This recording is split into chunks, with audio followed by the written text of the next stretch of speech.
ঘুমায়া কাজা করছো ফজর, তখনও জাগনি যখন জোহর। হেলায় খেলায় কেটেছে আছর, মাগরিবের আজ শুনি আজান। জামাত শামিল হও রে এসাতে, আজও আছে জামাতে স্থান। এখনও সময় আছে।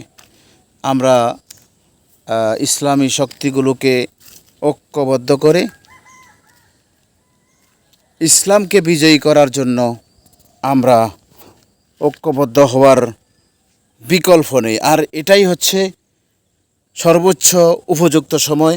যদি এই সময়ে আমরা ঐক্যবদ্ধ হতে না পারি, তো আর কখনো বাংলাদেশের ইসলামী শক্তিগুলো ঐক্যবদ্ধ হবে না, এবং হতেই হবে আমাদেরকে এই সময়ের মধ্যে। এই জন্য সবাইকে সর্বোচ্চ চাপ দিয়ে কাজ করা উচিত। প্রত্যেক ইসলামী দলগুলোকে ঐক্যবদ্ধ হওয়ার জন্য নিজেদের জায়গা থেকে ছাড় দিয়ে হলেও ইসলামকে প্রতিষ্ঠিত করার জন্য ঐক্যবদ্ধ হওয়ার কোনো বিকল্প পথ নেই। সবাইকে ধন্যবাদ। ভালো থাকবেন, সুস্থ থাকবেন, ইসলামের হয়ে কাজ করবেন। আল্লাহ হাফিজ।